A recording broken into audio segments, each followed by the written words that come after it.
देखिए, इस चैप्टर में हम क्या क्या पढ़ने वाले हैं, पहले उस पर जरा एक नज़र डाल लेते हैं। Structure of atom and nucleus, दूसरा आइसोटोप्स, आइसोबार्स, आइसोटोन्स, तीसरा रेडियो एक्टिविटी। उसके बाद यानी चैप्टर में क्या है रेडियो एक्टिविटी आपको अच्छे से समझ में आएगा जब ये दो चीज़ें क्लियर हो जाएंगी। रेडियो एक्टिविटी फिनोमेना क्या है, जिसके ऊपर एक पूरा चैप्टर बेस्ड है, और उस रेडियो एक्टिविटी की वजह से जो रेडिएशन एमिट होती हैं अल्फा, बीटा और गामा, उनके बारे में जानेंगे। यूजेस क्या है रेडियो एक्टिविटी के, ठीक है, और हार्मफुल रेडिएशन जो आती हैं उसके सोर्सेस क्या क्या है। उसके अलावा हार्मफुल इफेक्ट ऑफ रेडिएशन और यानी ह्यूमंस पे जो उसके हार्मफुल इफेक्ट्स पड़ रहे हैं उनके बारे में, और उसके लिए हम क्या सेफ्टी प्रिकॉशंस ले सकते हैं जब हम इस एनर्जी को पॉजिटिवली यूज कर रहे हों, अगर यूज करना चाहते हैं। तो जैसे कि हम सब स्ट्रक्चर ऑफ एटम के बारे में जानते हैं, उसकी मिडिल में न्यूक्लियस होता है, न्यूक्लियस में न्यूट्रॉन और प्रोटॉन होते हैं, और आपको पता है जो इलेक्ट्रॉन्स हैं वो शेल्स में रिवॉल्व करते रहते हैं, इतना हम सभी जानते हैं। अब आगे चलते हैं। देखिए, ये इस तरह से कुछ न्यूक्लियस के अंदर प्रोटॉन रहते हैं, प्रोटॉन पे प्लस चार्ज होता है, न्यूट्रॉन्स पे कोई चार्ज नहीं होता है, और इलेक्ट्रॉन नेगेटिवली चार्ज होता है, ठीक है। अब एक चीज बहुत इंपॉर्टेंट है कि जो इलेक्ट्रॉन रिवॉल्व करते रहते हैं न्यूक्लियस के चारों तरफ, वो एक एनर्जी लेवल्स होते हैं जिनमें रिवॉल्व करते हैं, यानी जो शेल्स बने हुए हैं ये एनर्जी लेवल्स हैं, डिस्क्रीट एनर्जी लेवल्स आपने पढ़ा होगा जब नील्स बोर ने बताया था। तो जब ये मूव करते हैं, क्योंकि आपको पता है कि रदरफोर्ड ने जो मॉडल दिया था उससे इलेक्ट्रॉन अगर रिवॉल्व कर रहा है आपके न्यूक्लियस के चारों तरफ, और साथ में at the same time electron is a negatively charge particle, तो कोई भी चार्ज पार्टिकल अगर रिवॉल्व कर रहा है, रेवोल्यूशन कर रहा है, तो उसकी वेलोसिटी चेंज हो रही है, वेलोसिटी चेंज हो रही है, तो इसका मतलब ये है कि वो एनर्जी रेडिएट करेगा। अब एनर्जी रेडिएट करेगा तो कितनी देर तक मूव करेगा, अल्टीमेटली एक टाइम ऐसा आएगा कि वो मूव करते करते करते करते करते करते न्यूक्लियस के अंदर क्या हो जाएगा, डाई आउट हो जाएगा। लेकिन ऐसा तो नहीं है, हमारे चारों तरफ जो जैसे एटम्स हैं, जो चीज़ें हमें दिख रही हैं, वो ऐसा तो है नहीं कि 1000 साल पुरानी जो चीज़ है वो डाई आउट हो चुकी है, बहुत पुरानी पुरानी चीज़ें मौजूद हैं। तो उसके बाद फिर ये कॉन्सेप्ट दिया गया कि मैक्सवेल का जो रूल था उसको वायलेट कर रहा था, पहला वाला जो मॉडल था एटम का। उसके बाद एक फिर नील्स बोर ने बताया कि नहीं, वो जिन ऑर्बिट्स में, जिन शेल्स में रिवॉल्व करते हैं वो डिस्क्रीट होते हैं, वो स्पेशलाइज सेल है जिसमें रिवॉल्व करते वक्त इलेक्ट्रॉन एनर्जी मतलब रेडिएट नहीं करता है। जब इन शेल्स से ऊपर नीचे जाता है वो, ठीक है, जंप करेगा, ऊपर जाएगा या हायर से लोअर में आएगा, तभी एनर्जी या तो रेडिएट करेगा या तो गेन करेगा, उसको चाहिए होगी। अदरवाइज स्टेशनरी ऑर्बिट्स कहलाते हैं ये, इसके अंदर इलेक्ट्रॉन, इसके अंदर रहते हुए इलेक्ट्रॉन कोई एनर्जी का रेडिएशन नहीं करता है। नंबर ऑफ शेल्स कितने होंगे किसी एटम में न्यूक्लियस के चारों तरफ, वो किस बात पे डिपेंड करता है, उस बात पे डिपेंड करता है कि उस शेल में इलेक्ट्रॉन कितने हैं। बहुत फेमस फॉर्मूला है 2n² वाला, आप सब जानते हैं, ठीक है, कि इलेक्ट्रॉन जैसे आप इससे पता करना चाहते हैं तो n नंबर ऑफ शेल्स हैं, तो आपको पता करना है कि पहली शेल में कितने इलेक्ट्रॉन होंगे, n=1 रख दीजिए। तो अगर हम यहाँ पे n=1 रखते हैं तो पहले शेल में 2 इलेक्ट्रॉन होंगे 2n² में। अगर आप n=2 रखते हैं तो दूसरा शेल है 2, मतलब दूसरा शेल रखेंगे तो कितना हो जाएगा, 8 हो जाएगा, तो दूसरे शेल में 8 इलेक्ट्रॉन होंगे, ठीक है। इस तरह से हम सारे शेल्स के नंबर ऑफ इलेक्ट्रॉन्स निकाल सकते हैं। देखिए, ये सब सारे शेल्स दिए हुए हैं, KLMN सब आपने पढ़ रखा है, ठीक है। इन सारे शेल्स में, अलग अलग शेल्स में जिस नंबर का शेल होगा उस नंबर में कितने इलेक्ट्रॉन आ सकते हैं मैक्सिमम, वो इस फॉर्मूले से निकाल सकते हैं, ठीक है। स्ट्रक्चर ऑफ न्यूक्लियस क्या होता है, हमने एटम का स्ट्रक्चर देखा, तो अंदर चलते हैं न्यूक्लियस का स्ट्रक्चर देखते हैं। स्ट्रक्चर ऑफ न्यूक्लियस क्या होता है, तो बहुत छोटा होगा, बट एटम खुद ही इतना छोटा होता है। एटम का साइज अप्रोक्सीमेटली 10⁻⁻10 का रहता है, तो न्यूक्लियस का साइज उससे भी छोटा है। देखिए, न्यूक्लियस का साइज तो 10⁻⁻15 की रेंज में है, काफी छोटा होता है न्यूक्लियस आपको। न्यूक्लियस सेंटर है एटम का, उसका साइज वेरी करता है, 10⁻⁻15 या 10⁻⁻14 की रेंज में रहता है। उसमें प्रोटॉन और न्यूट्रॉन पाए जाते हैं, हम सब जानते हैं। चार्ज ऑन प्रोटॉन हमें पता है, मास ऑफ प्रोटॉन याद रखिएगा 1.67 है, 10⁻27। चार्ज न्यूट्रॉन पे कुछ भी नहीं होता है, ठीक है, और मास जो है वो न्यूट्रॉन का प्रोटॉन के अप्रोक्सीमेटली बराबर होता है, ठीक है। दोनों में से लेकिन फिर भी अगर कोई कंपेयर करे तो दोनों में से कोई ना कोई भारी होता है, जरा ये पता करिएगा, ये गूगल करिएगा। एटॉमिक नंबर क्या होता है, एटॉमिक नंबर यानी कितने नंबर ऑफ प्रोटॉन किसी भी एटम में पाए जाते हैं। किसी भी एटम के न्यूक्लियस में आपको हमने बताया था प्रोटॉन और न्यूट्रॉन होते हैं। तो प्रोटॉन नंबर ऑफ प्रोटॉन कितने पाए जाते हैं, that is called atomic number and it is represented by Z. ठीक है, ध्यान रखिएगा, जेड से रिप्रेजेंट करते हैं number of proton. Mass number क्या है? मास नंबर ये है कि वो एटम कितना भारी है, और कितना भारी है ये उसके अंदर की दो मैसिव पार्टिकल्स जो है वो डिसाइड करते हैं, जो मास रखते हैं। वो कौन कौन से हैं? एक तो आपका न्यूट्रॉन है, दूसरा आपका प्रोटॉन। तो इन दोनों को कलेक्टिवली हम मास नंबर से डिनोट करते हैं ए। ठीक है, टोटल नंबर, और इसको हम न्यूक्लियस में होने की वजह से इन दोनों को हम न्यूक्लियॉन्स भी बोलते हैं। ठीक है, ये न्यूक्लियॉन्स भी हैं, न्यूक्लियस में रहने वाले। ठीक है, आगे चलते हैं। Atomic model. एटॉमिक मॉडल में हम जानते हैं कि हमारे न्यूक्लियस में जितने भी आपके जो प्रोटॉन होते हैं वो पॉजिटिवली चार्ज होते हैं। जितने नंबर ऑफ प्रोटॉन होंगे उतने ही नंबर ऑफ इलेक्ट्रॉन न्यूक्लियस के चारों तरफ रिवॉल्व कर रहे होंगे। ठीक है, इसका मतलब क्या है कि दोनों एक दूसरे के चार्ज को बैलेंस करते हैं, कैंसिल आउट करते हैं, इसीलिए हम एटम को इलेक्ट्रिकली न्यूट्रल बोलते हैं।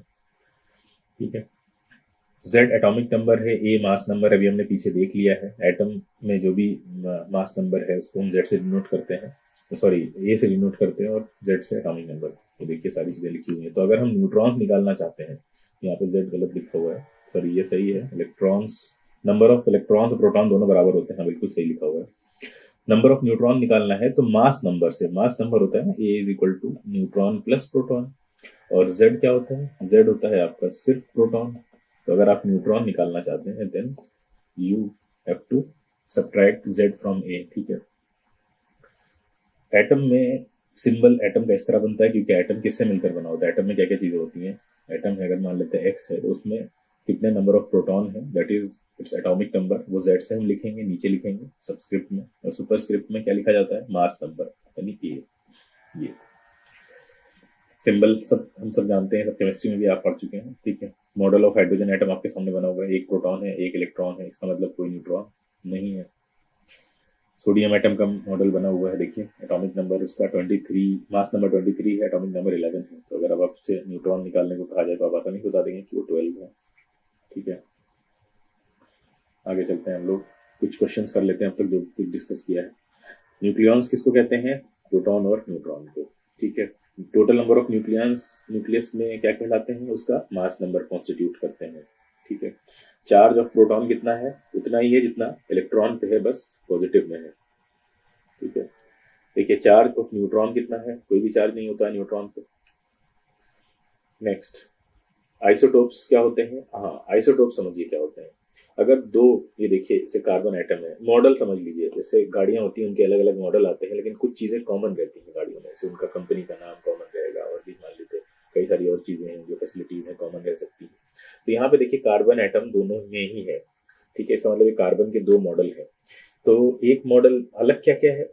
अलग ये है कि एक तो सेम है, कार्बन है, दूसरा सेम ये है कि उनके नंबर ऑफ प्रोटॉन सेम है, यानी एटॉमिक नंबर सेम है। तो फिर अलग क्या हुआ? इसका मतलब इसमें न्यूट्रॉन अलग होंगे, नंबर ऑफ न्यूट्रॉन अलग है। देखिए माइनस कीजिए तो यहाँ पे भी 6 आ रहे हैं, यहाँ पे नंबर ऑफ न्यूट्रॉन कितने आ रहे हैं? माइनस करते हैं ना हम लोग, 12 माइनस 6 करेंगे तो यहाँ 6 आ रहे हैं, और यहाँ 13 माइनस 6 करेंगे तो 7 आ रहे हैं। तो ये दोनों मॉडल्स हैं, यानी ऐसे एलिमेंट्स आपस में जिनमें नंबर ऑफ प्रोटॉन सेम है लेकिन नंबर ऑफ न्यूट्रॉन डिफरेंट है, तो वो एक दूसरे के आइसोटोप्स कहलाते हैं, उस पर्टिकुलर एलिमेंट के आइसोटोप्स कहलाते हैं। ठीक है, यानी उनका मास नंबर अलग होता है। क्यों? क्योंकि न्यूट्रॉन अलग होते हैं दोनों के अंदर। ठीक है, और एटॉमिक नंबर सेम होता है। क्यों सेम होता है? क्योंकि नंबर ऑफ प्रोटॉन सेम होते हैं उनके अंदर। ये देखिए आपके सामने हाइड्रोजन का एग्जाम्पल बना हुआ है। ठीक है, तो हाइड्रोजन में आप देखिए 3 आइसोटोप्स दे रखे हैं। ठीक है, इसको क्या बोलते हैं? इसको बोलते हैं प्रोटियम। दूसरा दे रखा है ड्यूटीरियम जिसका मास नंबर 2 है, और तीसरा दे रखा है ट्राइटियम। ठीक है, जिसका मास नंबर 3 है, यानी मास नंबर अलग अलग हैं, आपको दिख रहे हैं। देखिए उसका रीजन है न्यूट्रॉन। देखिए यहाँ पे 1 न्यूट्रॉन है, यहाँ पे 2 न्यूट्रॉन है, यहाँ पे 0 न्यूट्रॉन है, लेकिन प्रोटॉन सब में सेम है। देखिए जेड सब में सेम है, जेड सब में सेम है। तो जब एटॉमिक नंबर सेम होगा और मास नंबर डिफरेंट होगा तो वो आइसोटोप्स कहलाएंगे। हाइड्रोजन के 3 आइसोटोप्स याद रखिएगा। कार्बन के भी 3 आइसोटोप्स होते हैं, देखिए ध्यान से। यहाँ पे भी प्रोटॉन सेम है तीनों में, 6 6 6। ठीक है, इसके अलावा न्यूट्रॉन एक में 6 है, एक में 7 है, एक में 8 है। तो न्यूट्रॉन अलग होते हैं तो मास नंबर अलग हो जाता है, एक का 12 है, एक का 13 है, एक का 14 है, ठीक है। क्लोरीन के बहुत फेमस आइसोटोप्स हैं, क्लोरीन 35, क्लोरीन 37, ठीक है। क्या डिफरेंस है? 17 17 सेम है, मतलब एटॉमिक नंबर सेम है, न्यूट्रॉन अलग रहे होंगे इसीलिए उनका मास नंबर अलग अलग हो गया है। हाँ, तो आइसोटोप्स के बारे में हम क्या देख रहे हैं? आइसोटोप्स क्या हैं आपके? आइसोटोप्स में भी दो काइंड्स पाए जाते हैं। कौन कौन से? स्टेबल आइसोटोप्स और अनस्टेबल आइसोटोप्स। देखिए, स्टेबल आइसोटोप्स वो होते हैं जिसमें आपके न्यूट्रॉन बराबर हो प्रोटॉन के, number of neutron exactly equal है या नियरली इक्वल है प्रोटॉन के, वो स्टेबल आइसोटोप्स हैं। अनस्टेबल आइसोटोप्स क्या है? जिसके अंदर ये कंडीशन फुलफिल ना हो रही हो। क्या हो सकता है? दो कंडीशन हो सकती हैं कि या तो नंबर ऑफ जो न्यूट्रॉन है वो प्रोटॉन से ज़्यादा हो जाएंगे, ठीक है, और या तो नंबर ऑफ प्रोटॉन्स न्यूट्रॉन से ज़्यादा हो जाएंगे, ठीक है। ये दोनों कंडीशंस पाई जा सकती हैं। जैसे रेडियो एक्टिव, वो ऐसे आइसोटोप्स जो हैं वो रेडियो एक्टिव आइसोटोप्स कहलाते हैं। मतलब क्या हुआ? जैसे यूरेनियम, यूरेनियम 235, यूरेनियम 237, ये दो ऐसे आइसोटोप्स हैं जो रेडियो आइसोटोप्स हैं जिनके अंदर नंबर ऑफ न्यूट्रॉन ज़्यादा है प्रोटॉन से, ठीक है। तो वो हर एक एलिमेंट अपने आप को स्टेबल करना चाहता है। ये अनस्टेबल आइसोटोप्स भी अपने आप को स्टेबल बनाना चाहते हैं, यानी वो चाहते हैं कि नंबर ऑफ न्यूट्रॉन और प्रोटॉन नियरली इक्वल हो, बहुत ज़्यादा ऊपर नीचे ना हो, बहुत ज़्यादा डिफरेंस दोनों के बीच में ना हो। तो वो क्या करेंगे? अब यहाँ पे दो चीज़ें होंगी, न्यूट्रॉन अगर ज़्यादा है प्रोटॉन से तो न्यूट्रॉन कम करके प्रोटॉन के बराबर आना चाहेगा, और अगर प्रोटॉन ज़्यादा है तो प्रोटॉन कम करके वो न्यूट्रॉन के बराबर आना चाहेगा। अब होता क्या है, न्यूक्लियस के अंदर कन्वर्जन होता है। न्यूक्लियर जब न्यूट्रॉन ज़्यादा हो जाते हैं तो फिर न्यूट्रॉन प्रोटॉन में कन्वर्ट होते हैं और अपने आप को स्टेबल बनाने की कोशिश करते हैं। इसी तरह से अगर प्रोटॉन ज़्यादा हो जाते हैं तो वो न्यूट्रॉन में कन्वर्ट होते हैं। तो बहुत सिंपल है समझना, और यही प्रोसेस में फिर रेडिएशन से एमिट होती है, ठीक है। यानी कहने का मतलब ये है कि कोई भी एटम अपने आप को स्टेबल बनाना चाहता है, और स्टेबल होने की सबसे प्री कंडीशन ये है कि उनके अंदर क्या बराबर होने चाहिए? ऑलमोस्ट ऑलमोस्ट न्यूट्रॉन और प्रोटॉन ऑलमोस्ट ऑलमोस्ट बराबर होने चाहिए। और जब ये कंडीशन फुलफिल नहीं होती है, यानी कोई ना कोई ज़्यादा हो गया है, तो उसकी वजह से फिर अनस्टेबिलिटी आती है, और फिर वो स्टेबल होने के लिए आपस में इंटर कन्वर्जन करते हैं, फिर एनर्जी रिलीज होती है, रेडिएशन जिसको बोलते हैं। एक और वजह है जिससे होती है, देखिए एटम में क्या होता है कि अभी हम आगे कर देखेंगे, अभी पहले हम आइसोबार्स देख लेते हैं। देखिए आइसोबार्स क्या होते हैं? आइसोटोप्स पढ़ा हमने कि जिसमें जेड बराबर था। देखिए यहाँ पे जेड अलग अलग है, यहाँ पे देखिए इसका जेड अलग है, अलग है। इसका मतलब क्या है? नंबर ऑफ प्रोटॉन अलग रहे होंगे, यानी नंबर ऑफ न्यूट्रॉन सेम होंगे लेकिन नंबर ऑफ प्रोटॉन अलग है। तो एटॉमिक नंबर अलग हो गया। एटॉमिक नंबर तो प्योरली नंबर ऑफ प्रोटॉन पे ही डिपेंड कर रहा है, तो नंबर ऑफ प्रोटॉन अलग होंगे। मास नंबर सेम है, देखिए यानी दोनों का सम सेम है। तो मास नंबर सेम हो और नंबर ऑफ प्रोटॉन या एटॉमिक नंबर अलग हो तो उनको हम आइसोबार्स कहते हैं, जैसे सोडियम और मैग्नीशियम।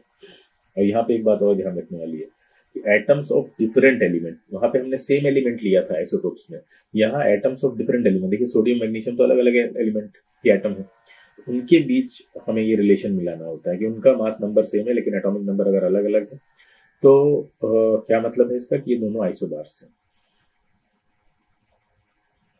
ठीक है। यदि एग्जाम्पल देखिए इसका, आर्गन, ठीक है, और पोटेशियम आपका कैल्शियम, ठीक है। तो यहाँ पे आपको दिख रहा है कि यहाँ पे 18 है नंबर ऑफ प्रोटॉन, यहाँ 19 है, यहाँ 20 है, ठीक है। बाकी 40 40 यानी मास नंबर सेम है। आइसोटोन्स क्या होते हैं? देखिए आइसोटोन्स में क्या है, अब तक हमने देखा नंबर ऑफ प्रोटॉन सेम हो या नंबर ऑफ न्यूट्रॉन सेम हो, sorry number of proton same हो या मास नंबर सेम हो, ठीक है। मास नंबर जिसमें सेम होता है उसमें नंबर ऑफ प्रोटॉन अलग अलग होते हैं। अब एक और बचा था आपका कि नंबर ऑफ न्यूट्रॉन के साथ क्या होगा। तो नंबर ऑफ न्यूट्रॉन्स, जिन जिन चीज़ों में नंबर ऑफ न्यूट्रॉन सेम हो जाते हैं उनको हम आइसोटोन्स बोलते हैं फिर उसके बाद, ठीक है। तो आइसोटोन्स क्या है? जिसमें नंबर ऑफ न्यूट्रॉन सेम हो जाए, ठीक है।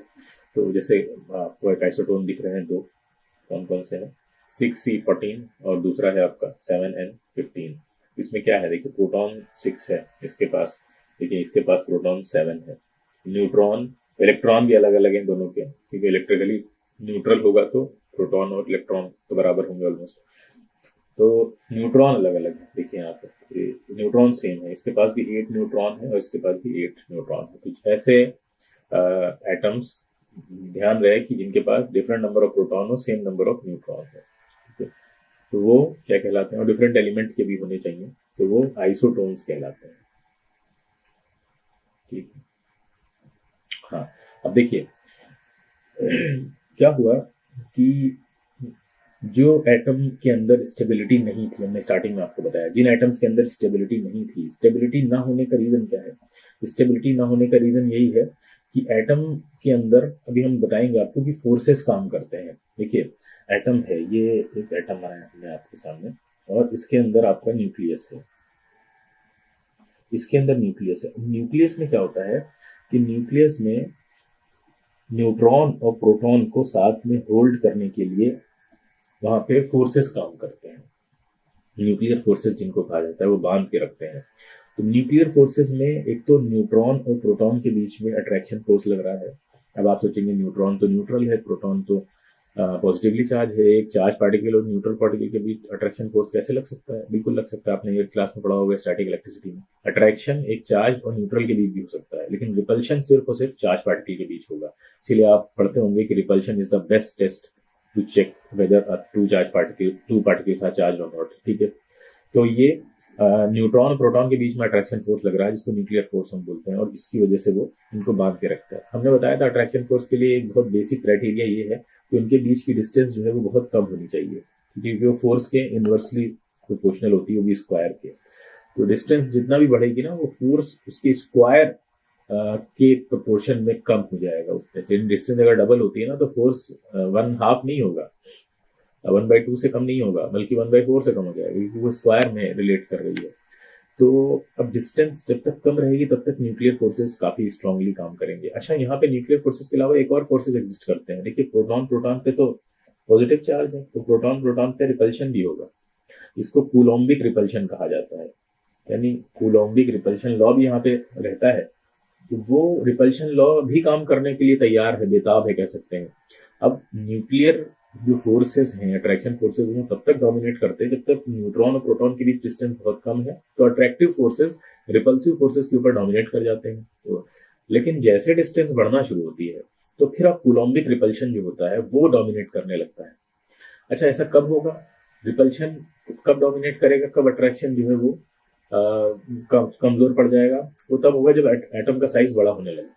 तो एटम का साइज अगर बड़ा होने लगा तो डिस्टेंस बढ़ेगी, और हमने बताया कि डिस्टेंस बढ़ने से जो फोर्स ऑफ अट्रैक्शन है उस पर एडवर्स इफेक्ट पड़ता है, वो कम होगा, तो कूलोम्बिक रिपल्शन एक्टिव हो जाएगा, वो दूर ले जाएगा पार्टिकल्स को। तो वो जब बड़ा होने लगेगा, तो इसीलिए एटम के जो साइज बड़े होते हैं, जो नेचर में हमें एटम ऐसे मिलते हैं जिनके साइज बड़े हैं, तो बड़े साइज के एटम अनस्टेबल हो जाते हैं। अनस्टेबल इसलिए क्योंकि उनके बीच रिपल्शन लग रहा है। रिपल्शन क्या करेगा? एटम्स को जो है वो अंदर जो न्यूक्लियस के अंदर जो न्यूक्लियॉन्स है उनको दूर दूर ले जाएगा, एटम अनस्टेबल बन जाएगा। वो स्टेबल होना चाहेगा, तो स्टेबल होने के लिए एक ही तरीका है कि क्या करे, वो अपना साइज छोटा कर दे। साइज छोटा करने का मतलब क्या है कि मास को कम करे, जो बढ़ गया है। तो कम कैसे करेगा? तो वो रेडिएशन एमिट करता है, उस मास को एनर्जी में कन्वर्ट करके बाहर निकालता है। मास एनर्जी प्रिंसिपल आप सब जानते हैं, आइंस्टाइन का। तो वो मास को एनर्जी में कन्वर्ट करके बाहर निकालेगा, वो रेडिएशन को एमिट करेगा। तो उसमें 3 तरह के रेडिएशन है। ठीक है, पहला तो अल्फा है, फिर बीटा है, फिर गामा। तो जैसे कि आप जानते हैं ये ऑब्जर्व फिनोमिना है, तो इसको सबसे पहले किसने ऑब्जर्व किया? तो इसको हेनरी बेक्वेल ने, जो जिनका आपके सामने फोटो बना हुआ है स्क्रीन पे, हेनरी बेक्वेल ने इसको सबसे पहले देखा कि कुछ ऐसे एलिमेंट्स हैं उनके एटम से लगातार रेडिएशंस निकल रहे हैं। तो इसको 1896 में इन्होंने डिस्कवर किया था। ठीक है, रेडियो एक्टिविटी जिसको हम आज जानते हैं। उस टाइम पे इन्होंने इन रेस का नाम बेक्वेल रेज रख दिया था, वही जैसे अपने नाम पे हो ही जाता है साइंटिस्ट के नाम पे। तो वहां हुआ क्या था कि फोटोग्राफिक प्लेट अफेक्ट हुई थी उन रेडिएशन से, क्योंकि वो इतनी जो है स्ट्रॉन्ग रेडिएशन थी। जब यूरेनियम सॉल्ट को रैप किया गया है ब्लैक पेपर में, ठीक है, और रख दिया गया, यूरेनियम सॉल्ट को एक ब्लैक पेपर से कवर करके रख दिया गया, तो उसके बाद देखा गया कि वो उस ब्लैक पेपर को भी क्रॉस कर गई है रेडिएशन। इतनी ज्यादा खतरनाक रेडिएशन थी, इतनी स्ट्रॉन्ग रेडिएशन थी ये। ठीक है, तो इन ऑब्जर्वेशन से इन्होंने कंक्लूड किया कि यूरेनियम और उसके सॉल्ट अपने अंदर से कुछ ना कुछ तरह की रेडिएशंस को एमिट करते हैं, जो कि फोटोग्राफिक प्लेट के कवर को भी क्रॉस करके फोटोग्राफिक प्लेट को नुकसान पहुंचा देता है, जिसको ब्लैक से आपने रैप करके रखा हुआ था, फिर भी वो क्रॉस कर गया। इन रेस का नाम, जैसे कि हमने बताया, बेक्वेल रेस दे दिया गया, क्योंकि बेक्वेल ने इनको सबसे पहले देखा था। 3 तरह की रेस थी ये, अल्फा बीटा, नाम रख दिए गए बाद में गामा पार्टिकल्स। ठीक है, अल्फा पॉजिटिवली चार्ज पार्टिकल थे, नेगेटिवली चार्ज पार्टिकल को बीटा कहा जाता है। अनचार्ज पार्टिकल जिनका कोई चार्ज नहीं था, सिर्फ रेडिएशंस थी, तो वो न्यूट्रल रेडिएशंस, उनको गामा कहा गया। ठीक है, ये देखिए इस तरह से कि जब साइज बड़ा हो जाता है, हैवी अनस्टेबल एलिमेंट यूरेनियम क्या कर रहा है, स्पॉन्टेनियस डीके कर रहा है। ठीक है, अचानक से आप प्रेडिक्ट भी नहीं कर सकते अब अच्छा कब होगा, कितनी देर के बाद होगा, कितना होगा, कुछ नहीं पता है। स्पॉन्टेनियसली डीके हो रहा है। और कैसे करता है, तो अल्फा पार्टिकल निकालेगा। अल्फा पार्टिकल की कैरेक्टरिस्टिक क्या होती है कि एक ऐसा पार्टिकल निकलता है जिसका मास नंबर कितना है, 2 है, और number of neutron, mass number मतलब प्रोटॉन, 2 प्रोटॉन निकलते हैं और 2 न्यूट्रॉन निकलते हैं। यानी देखा जाए तो ऐसा पार्टिकल निकल रहा है, अननोन पार्टिकल ए मान लीजिए, अल्फा जिसको हम बोल रहे हैं, उसका मास नंबर कितना हो जाएगा, अगर 2 प्रोटॉन और 2 न्यूट्रॉन निकल रहे हैं तो मास नंबर तो 2+2 हो जाएगा और एटॉमिक नंबर 2 हो जाएगा। यानी ये देखिए 2A4। तो ये जो कैरेक्टरिस्टिक है वो हीलियम से बहुत ज्यादा रिसेंबल कर रही है, एग्जैक्टली सेम है। तो इसको कहा गया है कि हीलियम की तरह का एक न्यूक्लियाई है जो बाहर निकल रहा है जब अल्फा एमिशन हो रहा है। ये कह सकते हैं जब इस तरह का एमिशन होता है तो उसको हमने अल्फा एमिशन का नाम दे दिया गया। और वो बिल्कुल सेम है कि जैसे कि उस किसी एटम के अंदर से हीलियम निकल गया हो, हीलियम के बराबर, हीलियम के साइज का कोई न्यूक्लियस निकल गया हो।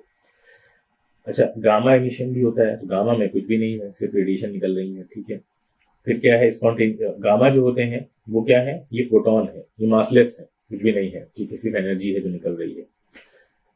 उसके बाद बीटा पार्टिकल भी हैं जो एमिट होते हैं। बीटा पार्टिकल की कई तरह से एमिशन होता है, नेगेटिव पॉजिटिव, देखेंगे अभी हम लोग आगे। तो जो न्यूक्लियाई इस तरह का स्पॉन्टेनियस एमिशन दिखा रहे थे, अल्फा हो, बीटा हो, गामा हो, ठीक है, उनको नाम दे दिया गया वो रेडियो एक्टिव सब्सटेंस है, यानी रेडिएशन को एमिट करने वाले। रेडिएशन से बना दिया कि रेडिएशन निकल रही है तो उसको हमने बताया रेडियो एक्टिव। ठीक है, एक्टिवली रेडिएशन वहां से निकल रही है। ठीक है, तो जो ऐसा सब्सटेंस जो स्पॉन्टेनियसली एमिशन करता है, रेडिएशन का निकालता रहता है, उसको हम रेडियो एक्टिव सब्सटेंस बोलते हैं। ठीक है, जैसे कि आपके फेमस है uranium, radium, polonium, thorium, actinium etcetera. ठीक है, रेडियो एक्टिव। अब फिनोमेना कैसा है, ये न्यूक्लियर फिनोमेना है, यानी न्यूक्लियस के अंदर होता है। तो न्यूक्लियस के अंदर होता है तो क्या इस पर कोई फिजिकल चेंज या केमिकल चेंज इसको अफेक्ट करेगा, क्योंकि किसी भी एलिमेंट का फिजिकल चेंज या केमिकल चेंज में इलेक्ट्रॉन इन्वॉल्व होते हैं। कौन से इलेक्ट्रॉन, जो न्यूक्लियस के चारों तरफ रिवॉल्व कर रहे हैं। न्यूक्लियस के अंदर वाली कोई भी चीजें पार्टिसिपेट करती ही नहीं है इन रिएक्शंस में। तो ये फिनोमेना न्यूक्लियर के अंदर हो रहा है। तो कोई भी इस तरह की फिजिकल या केमिकल चेंज रेडिएशंस के नेचर को जो एमिट हो रही है उनको अफेक्ट नहीं कर सकता, या उसके रेट ऑफ डिके को, जितनी तेजी से वो निकल रही है, जितनी तेजी से एटम डिके हो रहा है, उस पे वो कोई असर नहीं डालेगी, कोई भी किसी भी तरह की फिजिकल या केमिकल रिएक्शन। देखिए, रदरफोर्ड ने भी जो आप पढ़ते थे अल्फा स्कैटरिंग एक्सपेरिमेंट जो गोल्ड फॉइल पे किया था, ठीक है, न्यूक्लियस का पता लगाने के लिए कि एटम के अंदर किस तरह से उसका मास अरेंज हो रहा है, कहाँ पे कंसंट्रेटेड है। तो सबने पढ़ा होगा अपने बचपन में इसके बारे में, एटॉमिक स्ट्रक्चर में। तो उसमें उन्होंने अल्फा पार्टिकल्स को जो यूज किया था वो यही तो रेडिएशन थी, रेडियो एक्टिव सोर्स को यूज किया था, वहां से अल्फा पार्टिकल निकले थे। तो एक्सपेरिमेंटली इन्होंने नेचर ऑफ रेडिएशन को स्टडी भी किया था, जो रेडियो एक्टिव सब्सटेंस निकालते हैं, ये किस तरह की होती है। ठीक है, ये देखिए इसको स्टडी किया कैसे जाता है। अगर इतनी खतरनाक रेडिएशन है तो इनको क्या किया जाता है, एक ऐसे सब्सटेंस के अंदर रखा जाता है जिसको हम लेड बोलते हैं। लेड का एक चैम्बर बनाते हैं और उसको चारों तरफ से बिल्कुल सील पैक होता है, बस एक साइड पे ओपनिंग दे देते हैं, यहाँ से रेडिएशन को बाहर लाना है हमें और उनको स्टडी करना है। ठीक है, तो ये लेड क्या करता है, लेड बहुत स्टेबल है, तो ये रेडिएशन को पेनिट्रेट नहीं करने देता है अपने अंदर से। ठीक है, तो स्केप नहीं हो पाती है रेडिएशन, तो काफी सेफ रहता है इसको यूज करना। एक ओपनिंग दे देते हैं। अब हम क्या किया, हमने इसके अंदर से रेडिएशन जो निकल रही थी उसके बारे में पता करना चाहते थे क्या ये चार्ज है या अनचार्ज है। तो हमने बाहर मैग्नेटिक फील्ड स्टैब्लिश करी। ठीक है, मैग्नेटिक फील्ड लगा के हमने ये पता किया। आपको पता है कि मैग्नेटिक फील्ड में अगर डॉट बने हैं, डॉट का मतलब क्या होता है, डॉट का मतलब क्या है और क्रॉस का मतलब क्या है। देखिए, मैग्नेटिक फील्ड में आपने इस तरह से क्रॉस भी देखा होगा और डॉट भी देखा होगा। तो यहाँ पे डॉट बना हुआ है, कहीं क्रॉस बना हुआ, हमने भी आपको बताया था। देखो, ये क्रॉस डॉट का मतलब क्या है, डॉट का मतलब क्या है, मैग्नेटिक फील्ड उस सरफेस से बाहर की तरफ आ रही है, और क्रॉस का मतलब ये होता है कि अंदर जा रही है। ये तो आपने सुना होगा, लेकिन ऐसा क्यों मानते हैं। देखिए, एरो आपने देखा होगा, एक एरो ऐसे बना होता है और एरो का हेड इस तरह के होता है, क्योंकि ये हेड कहलाता है और ये टेल कहलाती है, और टेल में इस तरह का क्रॉस बना होता है पीछे की तरफ। ठीक है, तो अगर एरो आपसे दूर जा रहा है, अगर एरो आपसे दूर जा रहा है, ये क्रॉस कुछ इस तरह का होता है। ठीक है, कुछ इस तरह का बना होता है ऐसे, अगर आप रिलेट कर रहे हैं। अगर एरो आपसे दूर जा रहा है तो अगर आप एरो की टेल अगर आपको खाली दिख रही है, ठीक है, तो टेल जो दिख रही होगी वो बिल्कुल ऐसी दिखेगी आपको। जब एरो दूर जा रहा है और कुछ दिख नहीं रहा है तो वो टेल पीछे से आपको बिल्कुल वैसी ही दिखती है जैसे लग रहा हो क्रॉस बना हो। तो एरो आपसे दूर जा रहा है, इसका मतलब ये कि मैग्नेटिक फील्ड आपसे दूर जा रही है। क्रॉस ये दिखा रहा है कि मैग्नेटिक फील्ड आपसे दूर जा रही है, यानी ऑब्जेक्ट के अंदर जा रही है, ठीक है, इनवर्ड। अच्छा, जब एरो आपकी तरफ आ रहा होता है तो आपको ये वाला हेड दिखता है। हेड भी क्या दिखता है, ये बस इसकी टिप दिखती है, आपकी तरफ आ रहा है बिल्कुल, तो आपको ये बस टिप दिखती है हेड की। तो टिप वो कैसी होती है, इस तरह से डॉट होती है। तो डॉट का मतलब इसीलिए यही है, जैसे एरो आपकी तरफ आ रहा है, इसका मतलब ये है कि जो मैग्नेटिक फील्ड है वो आपकी तरफ आ रही है, बाहर आ रही है, सरफेस से बाहर आ रही है। तो ये लॉजिक है इसको इस तरह से बनाने का, ठीक है। तो अब देखिए यहाँ पे मैग्नेटिक फील्ड बनाई उन्होंने, तो अब यहाँ से मैग्नेटिक फील्ड बनाने के बाद उन्होंने ये कैसे पता किया कि भाई ये कौन सा चार्ज है किस रेडिएशन पे, तो उसके लिए तो इलेक्ट्रिक फील्ड होनी चाहिए थी। तो मैग्नेटिक फील्ड से इलेक्ट्रिक फील्ड कैसे बनाई जाती है हम सब जानते हैं कि फ्लेमिंग्स का लेफ्ट हैंड रूल लगाएंगे हम यहाँ पे, कि लेफ्ट हैंड की फिंगर्स को इस तरह ओपन करिए कि तीनों एक दूसरे के म्यूचुअली परपेंडिकुलर हो। तो उसमें क्या होता है, एफ बी आई ये फोर्स को दिखाता है, और जो फोर फिंगर है वो बी यानी मैग्नेटिक फील्ड को, और ये यहाँ पे आई मतलब करंट, ठीक है, ये करंट को दिखाती है यानी इलेक्ट्रिक फील्ड को दिखाएगी। तो ये देखिए यहाँ पे जो ये डॉट बने हुए हैं, डॉट का मतलब क्या है कि मैग्नेटिक फील्ड हमारी तरफ आ रही है, मैग्नेटिक फील्ड हमारी तरफ है तो फोर्स ऊपर की तरफ है ना, फोर्स ऊपर की तरफ है, तो ये वाली जो मिडिल फिंगर है वो आपकी इधर जा रही है। आप बनाइए, देखिए फोर्स ऊपर है और फील्ड आपकी तरफ है, मैग्नेटिक फील्ड तो इलेक्ट्रिक फील्ड किधर चली जाएगी, इधर की तरफ होगी, ठीक है। तो इलेक्ट्रिक फील्ड इधर की तरफ है, इसका मतलब क्या है, इलेक्ट्रिक फील्ड का डायरेक्शन ये है, इधर है, इस डायरेक्शन में। इसका क्या मतलब है, इलेक्ट्रिक फील्ड इस डायरेक्शन में है तो इसका मतलब करंट इस डायरेक्शन में फ्लो हो रही होगी, ऑब्वियस सी बात है। करंट इस डायरेक्शन में अगर फ्लो हो रही होगी तो इलेक्ट्रॉन किधर से, करंट किधर से किधर फ्लो होती है, पॉजिटिव से नेगेटिव। तो इसका मतलब है ये वाला साइड पॉजिटिव होगा और ये वाला साइड नेगेटिव होगा, ऑब्वियस सी बात है अगर करंट इधर फ्लो हो रही है।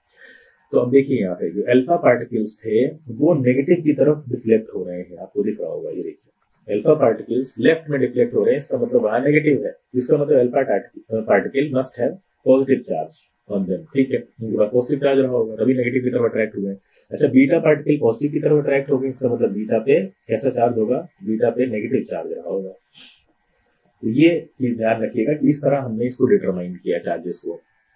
अच्छा, बीटा पार्टिकल ज्यादा झुक गए हैं अल्फा के कंपैरेटिवली, तो बीटा पार्टिकल में क्या होता है, उनका मास बहुत कम, बीटा पार्टिकल नेगेटिव है तो नेगेटिव कौन होते हैं, इलेक्ट्रॉन होते हैं, तो मास बहुत कम है बीटा पार्टिकल का, मास कम होने की वजह से वो बहुत ज्यादा डिफ्लेक्शन आपको दिख रहा है वहां पे। तो ये भी सारी चीजें याद रखिएगा, इससे कई सारे क्वेश्चंस बन जाते हैं कि हमने लेड क्यों यूज किया है, बीटा पार्टिकल्स और अल्फा पार्टिकल्स का डायरेक्शन कैसे पता किया, बीटा ज्यादा क्यों झुक गया है, गामा स्ट्रेट गया है, तो उसका क्या मतलब है, इसका मतलब ये कि कोई चार्ज नहीं, न्यूट्रल, ठीक है, they are not affected by the electric field, ठीक है। आगे चलते हैं हम लोग, देखिए यहाँ पे जो लेफ्ट में गए वो पॉजिटिवली चार्ज रहे होंगे, हमने आपको बताया, जो कि राइट में टर्न हुए वो नेगेटिवली चार्ज रहे होंगे, जिनको बीटा नाम दे दिया, और जो अनडेविएटेड चले गए उनको हमने गामा पार्टिकल कहा, जो फोटोन भी कहते हैं उनको, ठीक है। ये देखिए इस तरह से हमने पता किया था, इलेक्ट्रिक फील्ड लगा के तो पता कर सकते हैं आप, मैग्नेटिक इलेक्ट्रिक फील्ड में तो आपको डायरेक्टली पता है कि इधर पॉजिटिव है किधर नेगेटिव है, तो उससे पता चल जाएगा आपको, ठीक है। तो अब देखिए कुछ क्वेश्चंस करते हैं, रेडियो एक्टिव सब्सटेंस एमिट करता है रेडिएशन कौन कौन से, अल्फा बीटा गामा, ठीक है, सिंपल आंसर हो गया इसका। नेक्स्ट है, radio active source emit 3 types of radiation which radiation has zero mass, gamma के पास कोई मास नहीं होता, ध्यान रखिएगा, प्रोटॉन है massless. Which French scientist is credited with discovering radioactivity in 1896, हमने देखा था हेनरी बेकरेल, ठीक है, इन्होंने सबसे पहले देखा था। नेक्स्ट है, ये डायग्राम में आपको पता करना है कि ए क्या है, बी क्या है और सी क्या है, तो आप आसानी से पता कर सकते हैं, ठीक है। ये क्या है, ये तो अनडेविएटेड जा रहा आपको दिख रहा है, गामा होगा, ठीक है, तो ये गामा दोनों ऑप्शन में है। फिर कह रहे हैं बी क्या है, तो देखिए सबसे ज्यादा जो था वो बीटा डेविएट हुआ था, यानी सबसे ज्यादा झुक गया था, तो सी बीटा होना चाहिए, तो सी बीटा हो गया, उसके बाद बी क्या बचा, बी अल्फा हो गया, ठीक है। प्रॉपर्टीज देख लेते हैं, अल्फा पार्टिकल में 2 प्रोटॉन है 2 न्यूट्रॉन, हमने आपको बताया था, इसीलिए उसको हीलियम की तरह बोलते हैं, तो वो ठीक है। फिर देखिए स्पीड क्या है अल्फा पार्टिकल की, 10 टू द पावर 7 मीटर पर सेकेंड के आसपास होती है, ध्यान रखिएगा। अल्फा पार्टिकल्स आयोनाइज कर देते हैं, जिस भी एलिमेंट से पास कर, जिस भी एटम से पास करेंगे उसको आयोनाइज कर देंगे। आयोनाइज का मतलब क्या, क्यों स्ट्रॉन्गली आयोनाइज करते हैं, देखिए इनका साइज बड़ा है, क्योंकि देखिए उनके पास 2 प्रोटॉन 2 न्यूट्रॉन है, ठीक है, उनका जो मास नंबर है वो काफी ज्यादा है, तो भारी है, भारी चीज जब किसी से टकराएगी तो उस पर इफेक्ट डालेगी, तो ये ऑब्वियस है, आप लॉजिकली समझ सकते हैं। आयोनाइजिंग पावर अल्फा पार्टिकल्स की सबसे ज्यादा होती है, 100 टाइम्स होती है बीटा के, ठीक है, और 1000 टाइम्स होती है गामा के, तो इसको ध्यान रखिएगा। अल्फा पार्टिकल्स जब एनर्जी को डिसिपेट करते हैं तो या किसी भी मीडियम से पास करते हैं, ठीक है, एनर्जी रेडिएट हो जाती है, निकल जाती है, तो पेनिट्रेटिंग पावर ज्यादा नहीं, एनर्जी बचती नहीं उनके पास। तो देखिए इसीलिए पेपर से भी हार्डली ये पास हो जाए, बहुत बड़ी बात है। वहीं पे बीटा पार्टिकल की पेनिट्रेशन पावर उनके कंपैरिजन में ज्यादा होती है, ठीक है, और गामा की सबसे ज्यादा होती है। गामा को अगर कोई रोक सकता है उससे लेड है, बीटा को एल्यूमिनियम भी रोक सकता है, और अल्फा को तो सकता है पेपर ही रोक लिया, ठीक है। अल्फा पार्टिकल पॉजिटिवली चार्ज है, हमें पता है, they are affected by the electric and magnetic field, देख चुके हैं हम लोग। अल्फा पार्टिकल फोटोग्राफिक प्लेट को अफेक्ट करते हैं, बिल्कुल है। अल्फा स्कैटरिंग एक्सपेरिमेंट आप सब जानते हैं, ठीक है। अल्फा पार्टिकल्स फ्लोरेसेंस भी क्रिएट करते हैं, जब किसी फ्लोरेसेंट मटेरियल के यानी उस पर चमक ब्राइटनेस क्रिएट होती है। इनकी काइनेटिक एनर्जी काफी ज्यादा होती है, उनके पास मोमेंटम भी होता है। इनको किसी भी एटम के न्यूक्लियस पे बम्बार्ड किया जाता है स्टडी करने के लिए उसके अंदर, या दूसरे एटम में कन्वर्ट करने के लिए भी, यानी एक एलिमेंट को दूसरे एलिमेंट में जब कन्वर्ट करते हैं तो भी इनको उस एलिमेंट के न्यूक्लियस पे अटैक कराया जाता है, और जब कन्वर्जन हो रहा है पूरी तरह से उसको बोला जाता है ट्रांसम्यूटेशन। जैसे आपने वायरस के बारे में बहुत सुना होगा, वायरस म्यूटेट कर रहा है, ठीक है, चेंज हो रहा है। अल्फा पार्टिकल्स लिविंग सेल्स को भी डिस्ट्रॉय कर सकते हैं और उसके अंदर बायोलॉजिकल डैमेज क्रिएट कर सकते हैं, बहुत इंपॉर्टेंट है, ठीक है। अल्फा पार्टिकल स्कैटर हो जाते हैं जब आप उसको माइका या गोल्ड फॉइल से पास करते हैं, वही रदरफोर्ड वाला एक्सपेरिमेंट, बहुत famous experiment. Properties of beta particle देख लेते हैं। Beta particle fast moving electrons होते हैं जिनको एक न्यूक्लियस के एटम से जो एमिट होते हैं। रेस्ट मास क्या होता है बीटा पार्टिकल का? बीटा पार्टिकल का रेस्ट मास है 9.1 × 10⁻⁻31, क्योंकि ये बहुत हल्के हैं तो ये बहुत तेजी से मूव करते हैं, तो फिर इनका मास स्टैटिक नहीं रहता है। जब ये मूवमेंट कर रहे होते हैं वेरिएबल होता है, वेरी करना शुरू कर देता है। इसीलिए जो हम मास याद करते हैं इलेक्ट्रॉन का, वो रेस्ट मास होता है, ध्यान रखिए। चार्ज अब सबको पता है। स्पीड देखिए, बहुत बहुत पास है स्पीड ऑफ लाइट के। जब कोई पार्टिकल स्पीड ऑफ लाइट के बहुत करीब पहुंचता है तो उसका मास वेरी करने लगता है। बीटा पार्टिकल आयोनाइज कर देते हैं जिस भी गैस से पास होते हैं, ठीक है, उसको भी, लेकिन आयोनाइजिंग पावर अल्फा पार्टिकल की कंपैरिजन में काफी कम होती है।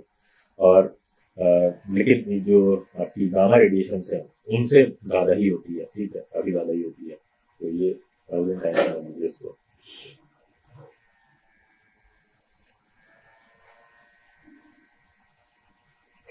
बीटा पार्टिकल्स नेगेटिवली चार्ज में, सो ये वही हम देख चुके हैं कि इलेक्ट्रिक फील्ड से अफेक्ट होते हैं, कि रिफ्लेक्ट हो जाते हैं मैग्नेटिक इलेक्ट्रिक फील्ड से।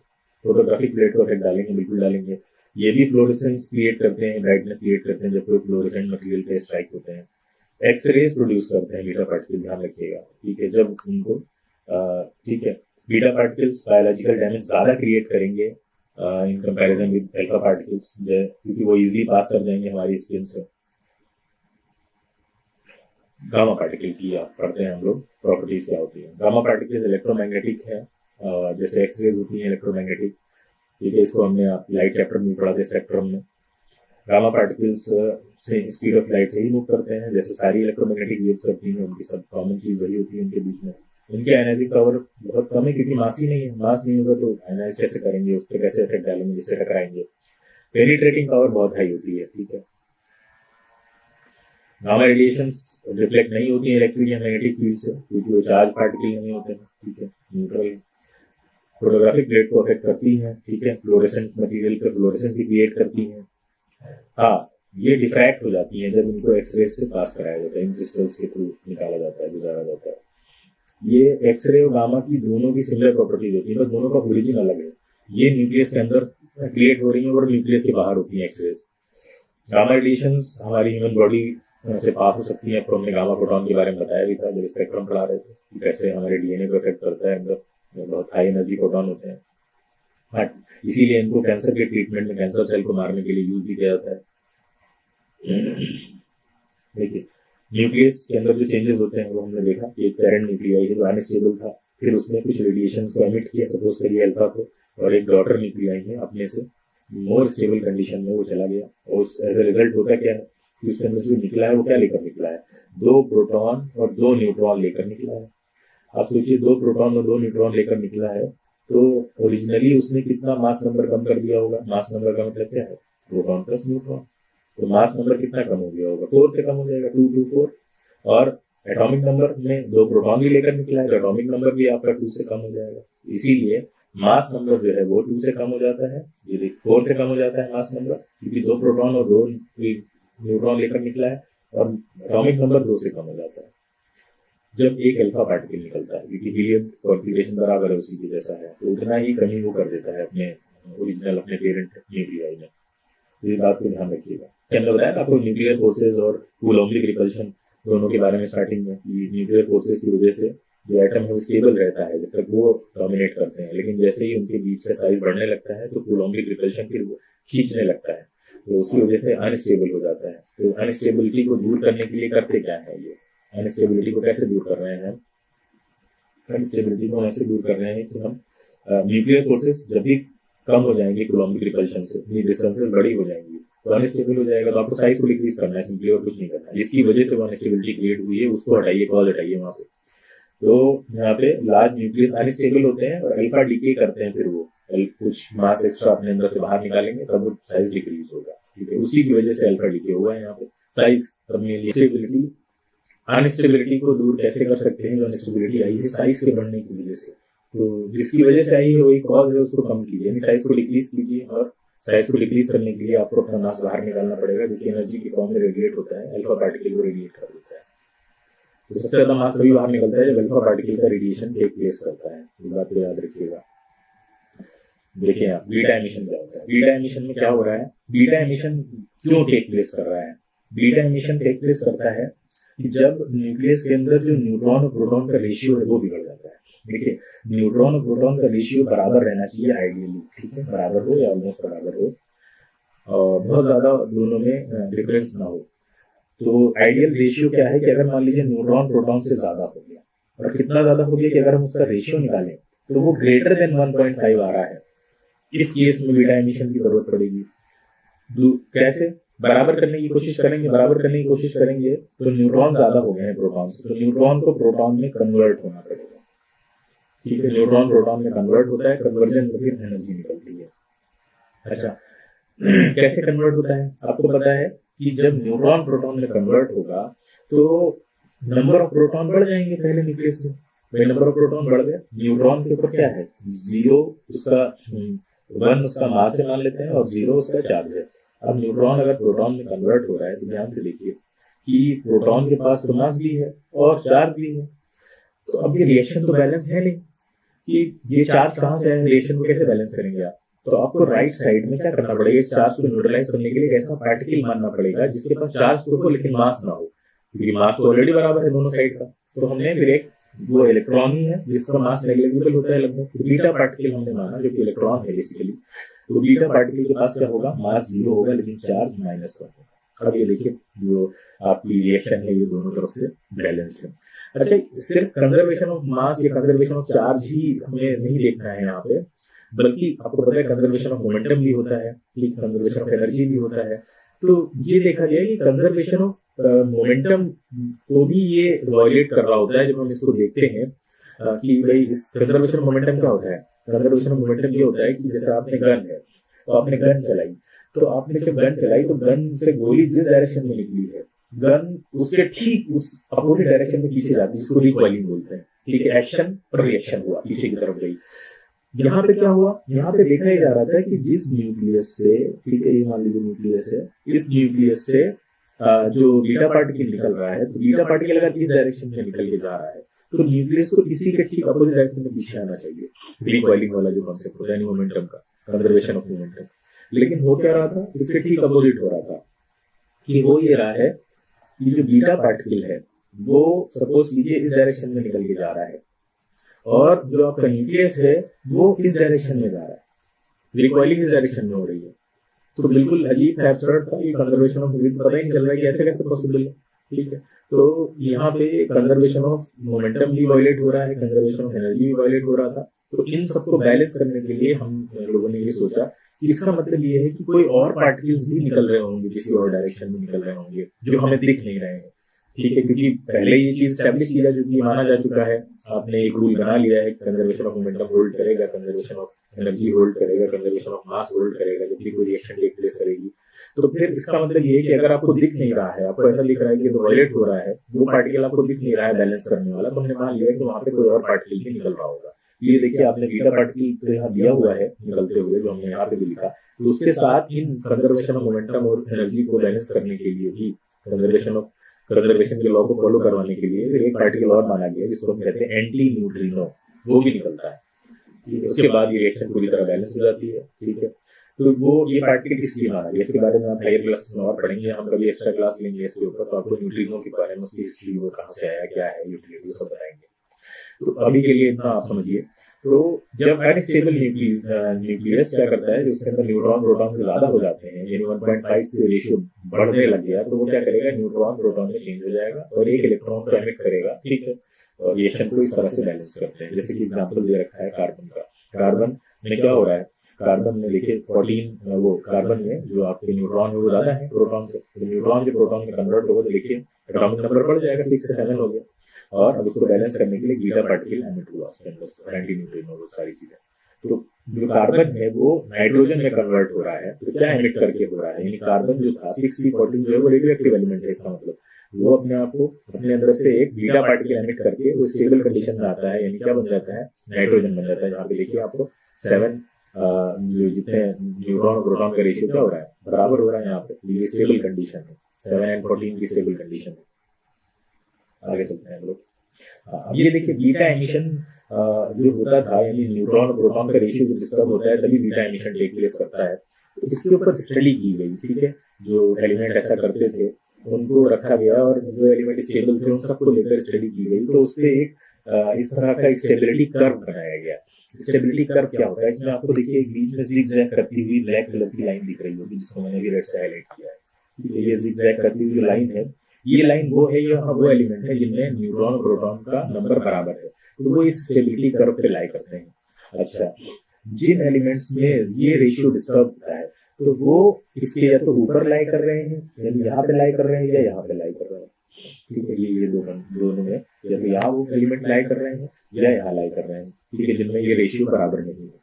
अच्छा, आपको पता है कि उन्होंने वाई एक्सिस पे न्यूट्रॉन लिए हैं, एक्स एक्सिस पे प्रोटॉन लिए हैं, तो इसका मतलब है कि जब भी स्टेबिलिटी कर्व से कोई वाई एक्सिस की तरफ जो एटम्स पाए जा रहे होंगे उनमें नंबर ऑफ न्यूट्रॉन ज्यादा होंगे, ये सब हम ग्राफ से अच्छी तरह जानते हैं। तो इसमें नंबर ऑफ न्यूट्रॉन ज्यादा है, यहाँ पे नंबर ऑफ न्यूट्रॉन ज्यादा है प्रोटॉन से, और नीचे जो लाई कर रहे हैं वो देखिए एक्स एक्सिस की तरफ झुक रहे हैं, तो इसका मतलब उसमें नंबर ऑफ प्रोटॉन ज्यादा होंगे, तो नंबर ऑफ प्रोटॉन ज्यादा है न्यूट्रॉन से। तो आपको पता है कि नंबर ऑफ न्यूट्रॉन अगर ज्यादा है तो वो न्यूट्रॉन कन्वर्ट होगा प्रोटॉन में। ठीक है, न्यूट्रॉन कन्वर्ट होगा प्रोटॉन में, तो न्यूट्रॉन का कन्वर्जन तो प्रोटॉन में हम देख चुके हैं, अभी पीछे देखा था हमने, एक प्रोटॉन में ये 1 और एक बीटा पार्टिकल एमिट होगा। ठीक है, जिसका चार्ज जिसका मास हम 0 लेंगे लगभग, और जिसका चार्ज क्या होगा, -1 होगा, एंटी न्यूट्रिनो होगा। ठीक है, अच्छा, अगर यहाँ पे आ जाते हैं तो प्रोटॉन अगर ज्यादा हो गए तो वो न्यूट्रॉन में कन्वर्ट होना पड़ेगा उनको। अब अगर प्रोटॉन न्यूट्रॉन में कन्वर्ट होगा तो ये देखते हैं होता क्या है। तो यहाँ पे देखिए एक प्रोटॉन पे एक चार्ज है, मास भी एक है, और वो जा रहा है न्यूट्रॉन में कन्वर्ट होने। तो न्यूट्रॉन में नीचे जो ऊपर चार्ज जो होगा वो तो 0 होगा और मास 1 हो गया, लेकिन अब यहाँ पे चार्ज को आपको बैलेंस करना पड़ेगा, यानी चार्ज आपको एक्स्ट्रा चाहिए, दोनों साइड रिएक्शन बैलेंस होनी है। तो अब आपको एक ऐसा बीटा पार्टिकल निकालना पड़ेगा जिसके पास चार्ज तो हो लेकिन मास ना हो। ठीक है, तो मास 0 हो गया, वो पॉजिटिव चार्ज होना चाहिए, तो इसको ये पॉजिटिव बीटा पार्टिकल है। ठीक है, ये पॉजिटिव बीटा पार्टिकल है जिसको पॉजिट्रॉन भी कहा जाता है। ठीक है, इलेक्ट्रॉन का जो अपोजिट पार्टिकल है, हर एक का एंटी पार्टिकल एग्जिस्ट करता है नेचर में। ठीक है, हर एक का, और वो जब एक दूसरे से मिलते हैं तो एक दूसरे को डिस्ट्रॉय कर देते हैं, एक दूसरे के एग्जिस्टेंस को खत्म कर देते हैं। मैटर एंटी मैटर, इलेक्ट्रॉन का पॉजिट्रॉन। ठीक है, न्यूट्रिनो का एंटी न्यूट्रिनो, तो यहाँ पे न्यूट्रिनो नहीं निकलता है, सॉरी एंटी न्यूट्रिनो नहीं निकलता है बल्कि न्यूट्रिनो निकलता है, ऐसे ई से बनाएंगे, उसके ऊपर बार लग गया तो एंटी न्यूट्रिनो हो गया। तो इस तरह से ये 2 तरह के एमिशंस टेक प्लेस करते हैं, और भी होते हैं, इलेक्ट्रॉन कैप्चर होता है, बहुत सारी चीजें जो आप हायर क्लासेस में पढ़ेंगे। कुछ चीजें तो ऐसी हैं जो ग्रेजुएशन लेवल पे मैंने पढ़ी है, तो मुझे वो सब आइडिया है, तो मैंने अभी इसको इंक्लूड किया था कि आपको बेटर अंडरस्टैंडिंग है, जो 12th में भी नॉर्मली नहीं बताई जाती है, या डिपेंड करता है कौन टीचर पढ़ा रहा है, उसमें कितना डेप्थ में फिजिक्स को पढ़ा है। तो मैंने फिजिक्स पे ही अपना पूरा जो आगे की स्टडीज है वो फिजिक्स में ही की है, तो इसलिए वो चीज़ें बताने में ज़्यादा आसानी होती है यहाँ पे। तो ये कुछ चीज़ें ऐसी जो ग्रेजुएशन लेवल में, सेकेंड ईयर थर्ड ईयर में बताई जाती हैं अच्छे से मॉडर्न फिजिक्स में। तो ये क्या बोलते हैं, इस तरह से ये एमिशंस टेक प्लेस करते हैं। ठीक है, अपने आप को स्टेबल करने के लिए। तो याद रखिएगा, बीटा एमिशन में 2 तरह के बीटा एमिशन होते हैं, एक में पॉजिटिव बीटा एमिशन, एक नेगेटिव बीटा एमिशन। ठीक है, यानी एक में जो न्यूट्रॉन है वो प्रोटॉन में कन्वर्ट होगा, एक में प्रोटॉन न्यूट्रॉन में कन्वर्ट होगा, एक में आपका नेगेटिव बीटा पार्टिकल निकलेगा। ठीक है, और दूसरे में पॉजिटिव बीटा पार्टिकल निकलेगा आपका। नेगेटिव में क्या होने वाला है, चार्ज नेगेटिव होगा, पॉजिटिव में चार्ज पॉजिटिव होगा। क्लियर है। एक में उसके साथ में एंटी न्यूट्रिनो निकलेगा, एक में न्यूट्रिनो निकलेगा। इतना याद रखिए, बहुत ही मोर देन सफिशिएंट है आपके लिए। ठीक है, जैसे एग्जांपल दिया बीटा डीके में, यहाँ पे बोरॉन कन्वर्ट हो रहा है कार्बन में। ठीक है, 512 है, तो देखिए यहाँ पे प्रोटॉन, नंबर ऑफ प्रोटॉन बढ़ गए, नंबर ऑफ प्रोटॉन बढ़ गए, इसका मतलब पहले न्यूट्रॉन ज्यादा रहे होंगे, तो यहाँ पे न्यूट्रॉन से प्रोटॉन में कन्वर्जन हुआ है। ठीक है, ये देखिए नेगेटिव बीटा पार्टिकल इसीलिए इलेक्ट्रॉन लिखा है यहाँ पे। तो इस तरह से कन्वर्जन टेक प्लेस करता है। आगे चलते हैं हम लोग। देखिए यहाँ पे एक और इम्पोर्टेंट चीज, बीटा एमिशन जो हो रहा है उसका एक और हम आपको अच्छा इंटरेस्टिंग रीजन बताते हैं। देखिए, जैसे इलेक्ट्रॉन के चारों तरफ एनर्जी लेवल्स, सॉरी न्यूक्लियस के चारों तरफ एनर्जी लेवल्स पाए जाते हैं, हम सब जानते हैं कि न्यूक्लियस में क्या होता है, न्यूक्लियस में आपका ये न्यूक्लियस है। ठीक है, और इसके चारों तरफ क्या है, आपको जो इलेक्ट्रॉन रिवॉल्व कर रहे हैं वो एनर्जी लेवल्स में कर रहे होते हैं। पहला एनर्जी लेवल, दूसरा एनर्जी लेवल, इस चैप्टर के स्टार्टिंग में भी हमने देखा था। तो एनर्जी लेवल्स ऐसा नहीं है कि इलेक्ट्रॉन ही एनर्जी लेवल्स में रिवॉल्व करते हैं, न्यूक्लियस के बाहर ही पाए जाते हैं, न्यूक्लियस के अंदर भी एनर्जी लेवल्स होते हैं। देखिए आपके सामने बना हुआ है, ये देखिए, ये न्यूक्लियस के अंदर एनर्जी लेवल्स है, और इसमें न्यूट्रॉन और प्रोटॉन अंदर उसी एनर्जी लेवल्स में रहते हैं। ठीक है, जैसे कि ये देखिए आपके पास ये न्यूट्रॉन है, ठीक है, और दूसरा वाला तो प्रोटॉन मान लेते हैं, ये प्रोटॉन। तो यहाँ पे दिख रहा है आपको साफ साफ कि हर एक एटम अपने आप को स्टेबल करना चाहता है, और स्टेबिलिटी आती है एनर्जी लेवल को जितना कम से कम रखें, अपनी ओवरऑल एनर्जी को कम करने की कोशिश करते हैं, डिक्रीज करने की कोशिश करते हैं, यानी ताकि एक्साइटेड स्टेट में ना रहे, अपनी स्टेबल स्टेट में आ जाए। तो अब देखिए यहाँ पे एनर्जी लेवल्स आपको दिख रहे हैं। देखिए अगर मान लेते हैं इसको हम, ये एनर्जी E1 है, ये E2 है, ठीक है, ये E3 है, ये E4 है। तो ये E4 एनर्जी लेवल तक ये वाला एटम आराम से है, लोअर एनर्जी लेवल है। जबकि इधर देखिए, इधर एनर्जी लेवल में न्यूट्रॉन तो E3 तक आकर खत्म हो गए, लेकिन प्रोटॉन कहाँ तक जा रहे हैं, E4, ठीक है, E5 तक चले गए। तो अब ये क्या करेगा, ये हायर एनर्जी में है, दूसरा वाला ये कोशिश करेगा कि हम अपने पूरे सिस्टम की एनर्जी को कम करें। कम करने का एक तरीका ये है कि यहाँ पे देखिए 2 स्लॉट खाली है अभी। अगर ये दोनों प्रोटॉन्स को किसी तरह यहाँ लाया जा सके तो हम क्या कर सकते हैं, इस पूरे सिस्टम की एनर्जी को E4 पे ही ला सकते हैं, यानी लोअर एनर्जी लेवल पे ला सकते हैं। तो इसी की कोशिश करता रहता है। इसीलिए अब क्या होगा, प्रोटॉन को अगर आप इधर लाएंगे तो क्या होगा, उसको न्यूट्रॉन में कन्वर्ट करना पड़ेगा। तो अगर आप इसको ऐसा करते हैं तो वो आपका क्या कहलाता है, प्रोटॉन न्यूट्रॉन में कन्वर्ट हो जाता है। इसलिए कन्वर्ट होता है ताकि वो पूरे सिस्टम को एक स्टेबल स्टेट में ला सके, लोअर एनर्जी स्टेट में ला सके। समझ गए होंगे आप लोग। ये एनर्जी को कम करने की वजह से ये बीटा एमिशन टेक प्लेस कर रहा है। ठीक है, दोनों में से जो भी, अगर प्रोटॉन हाइयर पे है तो प्रोटॉन न्यूट्रॉन में कन्वर्ट होंगे, न्यूट्रॉन हाइयर पे है तो न्यूट्रॉन प्रोटॉन में कन्वर्ट होगा। तो ये कन्वर्जन इसी वजह से होता है कि इनके अंदर भी एनर्जी लेवल्स पाए जाते हैं न्यूक्लियस के अंदर। और आपको पता है इलेक्ट्रॉन में जब वो इलेक्ट्रॉन जंप करता है हाइयर से लोअर, तो वो एनर्जी एमिट करता है, वो तो इलेक्ट्रॉन वोल्ट में ही होती है, यानी ईवी में ही होती है। जबकि इसके अंदर जो एनर्जी, जब ये लोग ऊपर से नीचे आते हैं यानी हाइयर से लोअर में आते हैं ना, तो फिर जाहिर बात है एनर्जी एमिट करेंगे, लेकिन ये जो एनर्जी एमिट होती है ये MeV में होती है, यानी उससे कहीं ज्यादा होती है।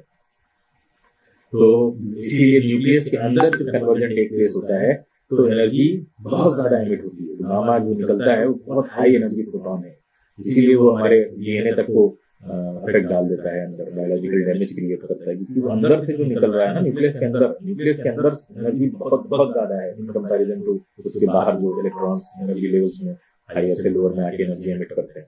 वो एनर्जी से यहाँ कहीं ज्यादा एनर्जी एमिट होती है। ठीक है, ये देखिए इसके सामने बना हुआ है, ये बीटा एमिशन हुआ, एग्जाम्पल हमने लिया है।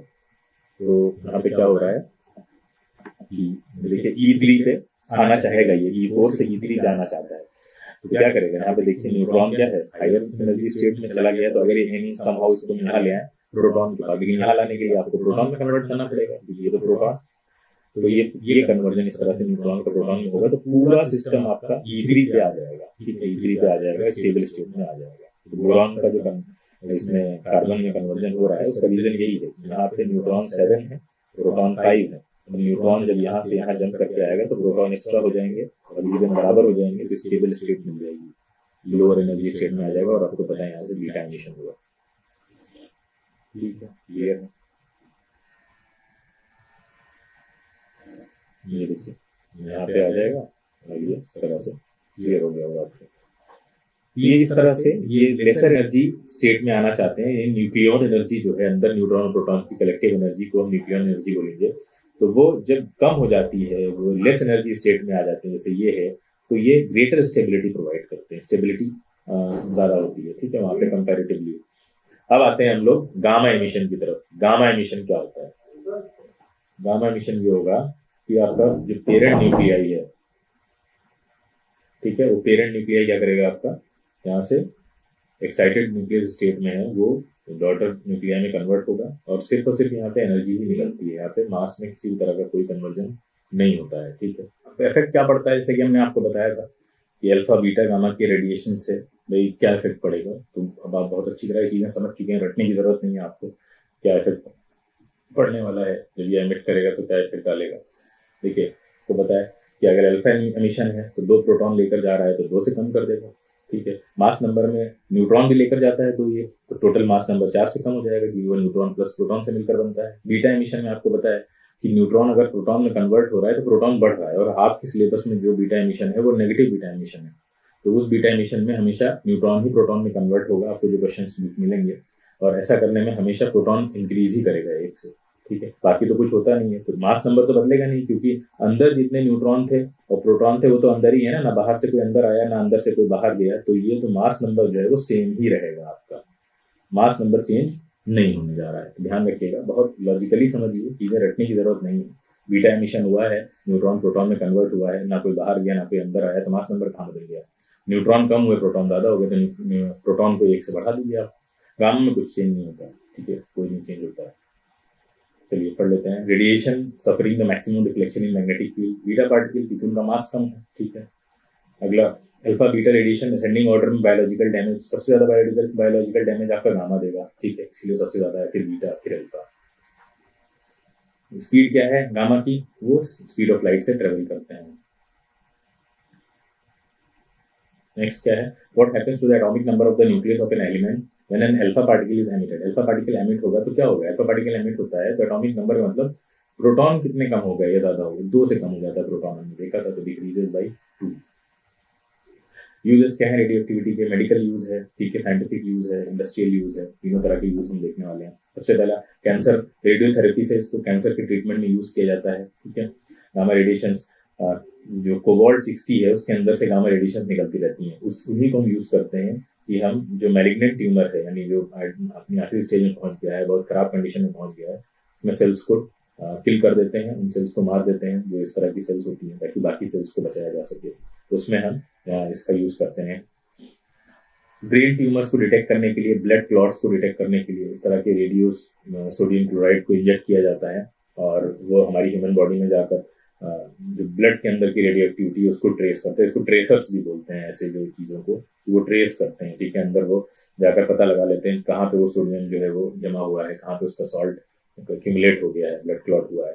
तो वो प्रोसेस रेडियो कार्डियोलॉजी कहलाती है, ठीक है। तो ये देखिए ट्रेसर्स कहलाते हैं, वीक रेडियो आइसोटोप्स, ठीक है। जैसे आपका जो वैक्सीन बनती है उसमें भी जो ओरिजिनली वायरस है उसी का माइल्ड सिम को डाला जाता है, आइसोटोप कह लीजिए, या माइल्ड वर्जन डाला जाता है, ठीक है। डायग्नोसिस में इसको यूज करते हैं ट्रेसर्स की तरह। हाँ, जितने भी मेडिकल इक्विपमेंट होते हैं, ठीक है, सर्जिकल इक्विपमेंट होते हैं जो ऑपरेशंस में ड्रेसिंग में यूज किए जाते हैं, उन सबको स्टेरिलाइज करने में, जर्म फ्री बनाने में यूज करते हैं उसको हम, ठीक है। अच्छा, इसको जर्म फ्री गामा रेडिएशन के अलावा भी हीटिंग मेथड से बनाया जा सकता है।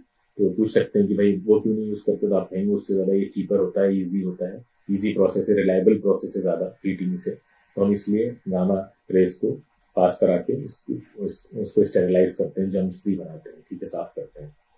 साइंटिफिक यूजेस क्या क्या है, मेडिकल यूजेस हमने देख लिए। तो अल्फा पार्टिकल्स को देखा, तो रेडियो आइसोटोप्स में मतलब जो निकलती है रेडियो आइसोटोप्स से, उनको न्यूक्लियर रिएक्शंस को स्टडी करने में उनके प्रोजेक्टाइल्स की तरह यूज किया जाता है, ठीक है। जैसे वो स्कैटरिंग एक्सपेरिमेंट भी आपको बताया। रेडियो एक्टिव ट्रेसर्स भी होते हैं, जैसे पीछे देखा तो उनको एग्रीकल्चरल साइंस में प्लांट की ग्रोथ की स्टडी के लिए यूज किया जाता है, ठीक है। प्लांट को कितना मेन्योर चाहिए, ठीक है, आपको पता है 3 तो केमिकल्स हैं जो प्लांट को चाहिए ही चाहिए, ठीक है। आपको पता है नाइट्रोजन, पोटाश और पोटेशियम, ये 3 तो मतलब इसके बगैर प्लांट की ग्रोथ अच्छी हो नहीं सकती। तो कितने रेशियो में चाहिए, किस प्लांट की रिक्वायरमेंट क्या है, सबको स्टडी करने के लिए इनको ट्रेसर्स की तरह यूज किया जाता है। ये ट्रेस करते हैं। कार्बन डेटिंग बहुत फेमस है कि कोई भी आपको फॉसिल मिला और वो कितना पुराना है, ठीक है, एनिमल रिमेन्स या प्लांट रिमेन्स है, ह्यूमन रिमेन्स, वो कितना पुराना है उसको पता करने के लिए हम ये मेथड यूज करते हैं। क्यों ऐसे कैसे पता कर लेते हैं? अब ये जो आपकी बॉडी के अंदर कोबाल्ट जो कार्बन 14 है, यानी जो अनस्टेबल आइसोटोप है वो पाया जाता है, यानी रेडियो आइसोटोप ह्यूमन बॉडी के अंदर पाया जाता है। तो जब तक ह्यूमन बॉडी जिंदा रहती है तब तक तो वो इंटैक्ट रहता है, लेकिन जैसे ही ह्यूमन बॉडी डेड हो जाती है तो तब से वो भी डीके करना स्टार्ट करता है। तो हम उसकी डीके की प्रोसेस को स्टडी करते हैं। जैसे आज मिला आपको, तो आज वो कितना बचा है, मान लो आज 25% बचा है, इसका मतलब कभी 100% भी रहा होगा। तो जब वो 100% था तो 25 से 100 वाली जर्नी कब पूरी हुई है? तो पता चलेगा कि जब वो 100% रहा था तब वो जिस भी एनिमल के अंदर था वो या तो उसी टाइम डेड हुआ होगा या उस टाइम वो जिंदा रहा होगा। जो रिमेन्स हमको मिला है तो हमें पता चलता है अच्छा कितना पुराना है, कितने पहले डीके स्टार्ट हुआ। जितना पहले डीके स्टार्ट हुआ वो एनिमल, वो जानवर, वो प्लांट, वो उतना पुराना है। ठीक है, तो ऐसे पता करते हैं, बहुत आसान है समझना इसको। आगे चलते हैं हम लोग। इंडस्ट्रियल यूज क्या क्या है? रेडियो आइसोटोप जैसे यूरेनियम 235 को फ्यूल की तरह यूज किया जाता है एटॉमिक एनर्जी रिएक्टर्स में। मैंने बताया था इसको एनरिच यूरेनियम कहते हैं। ठीक है, एनरिच यूरेनियम। ठीक है, यूरेनियम तो बहुत तरह के होते हैं, लेकिन जिस यूरेनियम से हम ये रिएक्शंस कराते हैं, न्यूक्लियर एनर्जी को हम कहीं ना कहीं यूज करने के काबिल बनाते हैं, तो वो होता है एनरिच यूरेनियम। यूरेनियम का वो आइसोटोप जो इसके लिए बहुत ज्यादा यूजफुल है, तो वो है आपका यूरेनियम 235। हमारे यहाँ यूरेनियम तो बहुत है लेकिन एनरिच यूरेनियम नहीं है। हाँ, एनरिच यूरेनियम को बनाया जा सकता है नॉर्मल यूरेनियम से, लेकिन उसमें टेक्नोलॉजी लगती है और बहुत कॉस्टली होती है। तो एनरिच यूरेनियम का यूज है, इंडस्ट्रियल यूज है। फैक्ट्रीज में रेडियो आइसोटोप्स यूज किए जाते हैं ताकि हम चार्जेस का एक्यूमुलेशन मशीन पार्ट्स पे ना हो सके। मशीन पार्ट्स चलते रहते हैं तो फ्रिक्शन के थ्रू, आपको पता है, ड्राइव इलेक्ट्रिसिटी या स्टैटिक इलेक्ट्रिसिटी एंड जनरेट होती रहती है, तो चार्जेस एक्यूमुलेट ना हो पाए। ठीक है, तो उसको रेडियो आइसोटोप्स के थ्रू हम लोग चार्जेस को अवॉइड करते हैं कि एक्यूमुलेशन अवॉइड हो सके, वो चार्जेस वहां पे सारे वहां से निकल जाते हैं।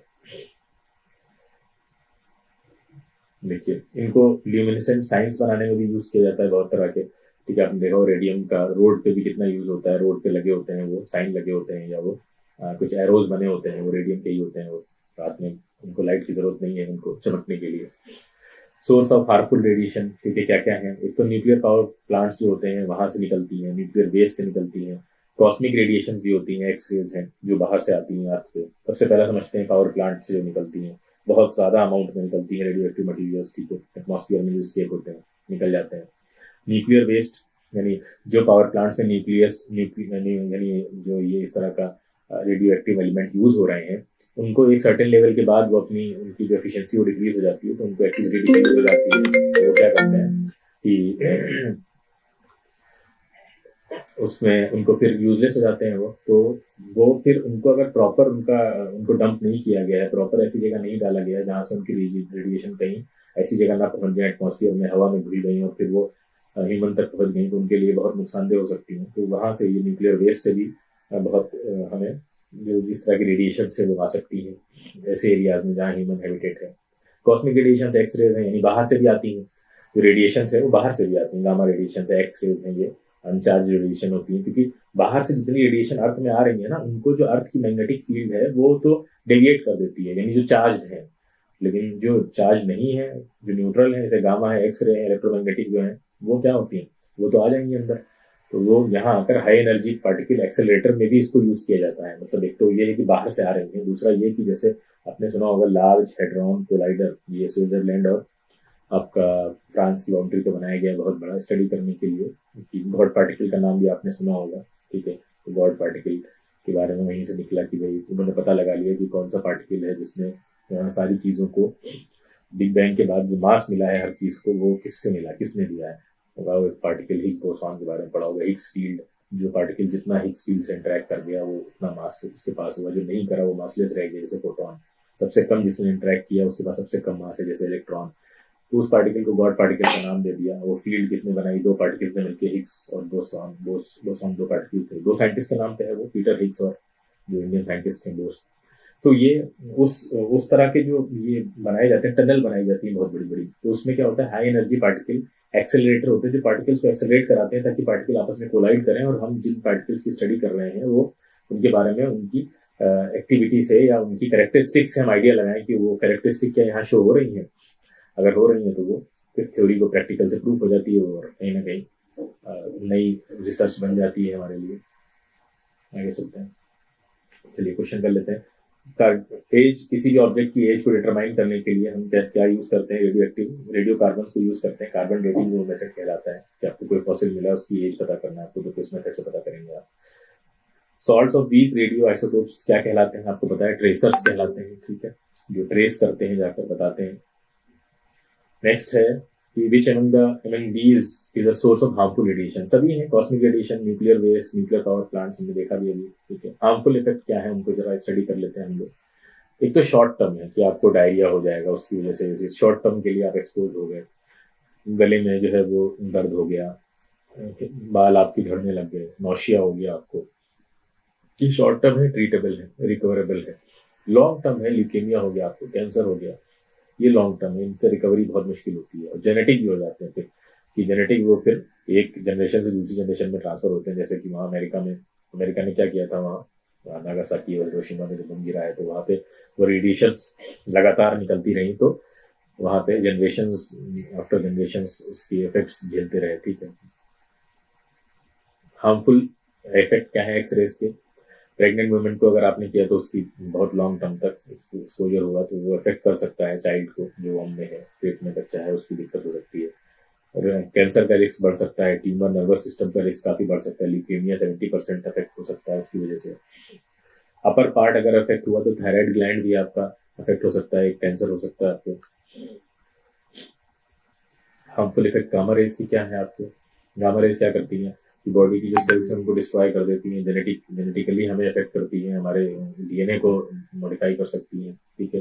तो हमारा इंटेस्टिनल ट्रैक है जो, वो डाइजेस्टिव सिस्टम पूरा वो गड़बड़ हो सकता है, खराब हो सकता है, यानी रिप्रोडक्टिविटी है वो डाउन हो सकती है, हेयर सेल्स को नुकसान पहुंचा सकती है, हेयर लॉस हो सकता है, ठीक है, डीएनए, आरएनए, इन सबको नुकसान पहुंचा सकती है लिविंग सेल्स को। क्या सेफ्टी प्रिकॉशंस हैं कि जब हम न्यूक्लियर एनर्जी को यूज कर रहे हैं तो हम इनको लेना चाहिए हमें, ठीक है। न्यूक्लियर पावर प्लांट का एस्टेब्लिशमेंट कहाँ पे लगाएं, कैसे हैंडल करें हम रेडियो एक्टिव मटेरियल्स को, क्योंकि ये एनर्जी है तो बहुत फायदे की, क्योंकि अगर ये इसको हम बहुत जगह यूज कर सकते हैं, इलेक्ट्रिसिटी में तो बहुत ही ज्यादा ये बून है एक तरह का, लेकिन अगर आपने प्रॉपर तरीके सही से यूज नहीं किया तो फिर ये तबाही भी बहुत मचा सकता है। आपने सुना होगा कि अभी रिसेंटली 10 साल पहले ही फुकुशिमा जो पावर प्लांट था जापान का, वहां पे तबाही आई थी। जापान जबकि एक डेवलप्ड नेशन है और बहुत अच्छे से इन सब चीज़ों को हैंडल कर सकता है इन कंपैरिजन टू इंडियन सब कॉन्टिनेंट या थर्ड वर्ल्ड कंट्रीज इनको कहा जाता है उनके कंपैरिजन में, लेकिन फिर भी वो नहीं कर पाया, रोक नहीं पाया। जो अनकंट्रोल्ड रिएक्शंस होती हैं फिर आप रोक नहीं पाएंगे उसको। न्यूक्लियर वेस्ट का सेफ डिस्पोजल होना चाहिए, ठीक है। एस्टेब्लिशमेंट ऐसी जगह हो जो आबादी से दूर हो, वहाँ पे रेडियो एक्टिव मटेरियल्स को प्रॉपर तरीके से हैंडल किया जाए। डिस्पोजल आप गड्ढा खोदिए, उसके अंदर कीजिए अच्छे से, ताकि वो रेडिएशन किसी भी तरह बाहर ना आ पाए, ठीक है। जो लोग वहाँ काम कर रहे हैं वो पूरी तरह से अपने आप को पीपीई किट में इस तरह से बंद करके रखते हैं, इंश्योर करें कि वो पूरे सेफ्टी प्रिकॉशंस को फॉलो करें, ठीक है। इस तरह का जो है वो लेड से पूरी तरह से उसकी वॉल्स बनाई जाती हैं, उसमें कवर करके रखा जाता है। स्टील और लेड की वॉल बनाई जाती है जिसमें न्यूक्लियर रिएक्टर को रखा जाता है, ताकि वो रेडिएशन बस उस अंदर ही रहे, उस प्लांट के बाहर ना निकले, ठीक है। इन जो लोग काम कर रहे हैं वो न्यूक्लियर रेडिएशन से ज्यादा एक्सपोज ना हो, और लेड और स्टील की वॉल से उनको शील्डेड रखा जाए। न्यूक्लियर रिएक्टर को एक बहुत एयर टाइट बिल्डिंग में जो स्ट्रॉन्ग कंक्रीट की बनी हो उसके अंदर रखा जाना चाहिए, और एक कूलिंग सिस्टम का बैकअप भी होना चाहिए कि कूलिंग सिस्टम हमारे पास बैकअप में भी है कि अगर मान लीजिए तो ये कूलिंग सिस्टम खराब हो गया तो हमने दूसरे से काम चलाया, वरना तो बहुत दिक्कत हो जाएगी। फिर सेफ्टी प्रिकॉशंस इन मटेरियल्स को हैंडल करने के लिए क्या होने चाहिए कि एप्रेंस हो जिसमें लेड के ही एप्रेंस हो, ग्लव्स हो, ठीक है। उन्होंने रेडियो एक्टिव मटेरियल्स को एक लंबे चिमटे से, टोंग्स से, लेड के उससे पकड़े, डायरेक्टली ना पकड़े किसी और चीज से। सेफ्टी लिमिट होनी चाहिए कि कोई भी इंसान कितना ज्यादा रेडिएशन से एक्सपोज्ड है, वो क्या सेफ्टी लिमिट के अंदर आता है या सेफ्टी लिमिट को क्रॉस कर गया है। अगर क्रॉस कर गया है तो फिर उसको मेडिकल ट्रीटमेंट दिया जाए प्रॉपर, यानी वक्त रहते उसको हम बचा सके उन एडवर्स इफेक्ट से रेडिएशन पे। लेकिन ये कैसे पता चलेगा कि कौन कितना एक्सपोज हुआ है? तो उस पर एक मशीन लगी होगी, एक तरह का एक इंस्ट्रूमेंट लगा होगा जो ये बता देगा, कलर बदल जाएगा उसका कि ये सेफ्टी लिमिट के ऊपर निकल गया है, फिर उसको ले जाया जाए वहाँ पे। तो रेडियो एक्टिव सब्सटेंसेस को एयर टाइट कंटेनर में रखना चाहिए, यानी इस तरह से करना है कि रेडिएशन बाहर ना जाए, ये इंश्योर करना है, ठीक है। मॉरल ऑफ द स्टोरी यही है कि रेडिएशन को बाहर नहीं जाने देना है, तो उसके लिए जो भी मेजर्स जरूरी है वो सारे मेजर्स अपनाने हैं हमको। डिस्पोजल बहुत गहरा गड्ढे खोद के उसके अंदर डालने चाहिए कि वहां से रेडिएशन का बाहर आना ऑलमोस्ट इम्पॉसिबल हो जाए, ठीक है, सील करके। जो माइंस होती हैं जहाँ से आप कोयले निकल चुके हैं, बहुत गहरे गहरे माइंस होती हैं, उसके अंदर ऐसी यूजलेस माइंस में डाल देना चाहिए। अब देखिए कभी कभी क्या होता है, कोई आपके हो सकता है आपके सामने कोई रेडियो एक्टिव मटीरियल नहीं है, तो रेडियो एक्टिव मटीरियल नहीं है फिर भी रेडिएशन वहां पे होती है बगैर किसी सोर्स के, तो उनको बैकग्राउंड रेडिएशन कहा जाता है, ठीक है। वो जब किसी एक्चुअल रेडियो एक्टिव सोर्स की एब्सेंस पे आ रही है तो बैकग्राउंड रेडिएशन है। इनके दो सोर्सेज हैं, तो इंटरनल सोर्स हमारी बॉडी में ही पोटेशियम, ठीक है, K40 आपका, और कार्बन, रेडियम, ये सब हमारी बॉडी के अंदर ही सोर्सेज मौजूद हैं जहां से ये रेडियो एक्टिव रेडिएशन आ सकती है। दूसरे सोर्सेज क्या है, जैसे हमने बताया था कॉस्मिक है, सोलर रेडिएशन से है, तो जैसे रेडियो एक्टिव एलिमेंट जो नेचुरली अकरिंग है रेडॉन-22, तो इन सब से भी आ सकती है। तो दो तरह के सोर्सेज हैं जहां से रेडिएशन बगैर किसी एक्चुअल सोर्स की प्रेजेंस से भी आ सकती है। चलिए क्वेश्चन कर लेते हैं। सबसे ज्यादा हार्मफुल क्या है ह्यूमन बीइंग के लिए? गामा रेज है, क्योंकि बहुत ज्यादा एनर्जी होती है इनके पास। एक्सटर्नल सोर्स क्या है बैकग्राउंड रेडिएशन के? कॉस्मिक रेज और सनलाइट दोनों ही है, ठीक है। नेक्स्ट है आपका न्यूक्लियर रिएक्टर पावर प्लांट को हम शील्ड करना चाहिए हमको प्रॉपरली, किन वॉल से? लेड और स्टील की वॉल से शील्ड करना चाहिए, ठीक है। तो ये आपका चैप्टर था जो हमने कंप्लीट कर लिया है। अब हम इसके बाद एक आपके सामने वीडियो लेकर आएंगे जिसमें हम सारे प्रीवियस ईयर के जो क्वेश्चंस आए हुए हैं रेडियो एक्टिविटी पे, वो सारे क्वेश्चंस उस वीडियो में डिस्कस हो जाएंगे। तो इस रिकॉर्डिंग को देखिएगा और इसको अच्छे से नोट्स बनाइएगा, ठीक है। बहुत इंपॉर्टेंट चैप्टर है, आपको ये मॉडर्न फिजिक्स के नाम से 12th में पढ़ना है और काफी वेटेज था इस बार जी मेन में। पिछले 3 साल से मॉडर्न फिजिक्स से सबसे ज्यादा क्वेश्चन आएंगे। एक तो 12th का वेटेज बहुत ज्यादा है, प्लस 12th में भी मॉडर्न फिजिक्स का सबसे ज्यादा है, ठीक है। तो इस चैप्टर को बिल्कुल भी लाइटली ना लें।